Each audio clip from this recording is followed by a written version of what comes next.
የሚያጠፋውን ነገር ይናገራል ያለው ስለዚህ ነው። ስለዚህ ራሳችን የሚያጠፋን ነገር ሊሆን ስለሚችል አይነገርም።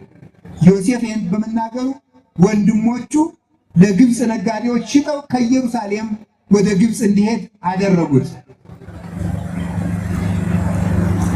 እየሰማችሁ ነው አይደል? በእውነቱ ምንም አይነት ተሽከርካሪ ወደ ጉባኤ መምጣት የለበትም።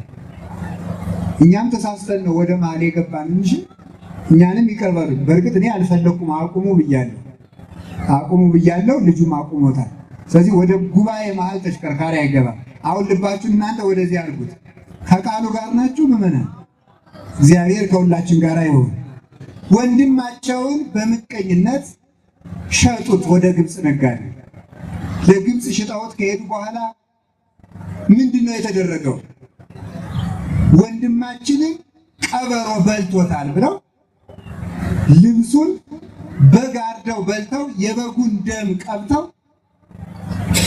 ለአባቱ ወንድማችን ቀበሮ በላው እኮ አሉ። ልብሱም ይኸው ቀበሮ በልተው ይኸው ልብሱ ደም ነክቶታል ብለው ልዙም አባቱ አይኑ እስከሚጠፋ አለቀሰ። ልጄ ሙቷል ብሎ ዮሴፍ ተሸጠ። ተሽጦ ከሄደበት ሀገር ደግሞ ታማኝ እንዲሆን መልከኛም ስለነበረ ጥበበኛም ስለነበረ የገዛው የግብፅ መስፍን የቤቱ ምሰሶ፣ የቤቱ ገንዘብ ቤት፣ የቤቱ አልጋ አንጣፊ ጭምር አደረገው። እግዚአብሔር በባዕድ ሀገር ዘመድ መስጠት ያውቅበታልና። አብ ወልድ መንፈስ ቅዱስ ይስቡ፣ አብ ወልድ መንፈስ ቅዱስ ያለምዱ። አብ ወልድ መንፈስ ቅዱስ ሰውን ከሀገሩ አውጥተው ወደ ሌላ ሀገር ይስቡታል። አብ ወልድ መንፈስ ቅዱስ ያለምዱ። በተሰደደበት ሀገር ዘመድ አግኝቶ ሰዎች ዘመድ ብለውት ከብሮ እንዲኖር እንዲለምድ ያደርጉታል። ስለዚህ በዚያ ዘመድ እየተባለ እንዲኖር አደረገው እግዚአብሔር።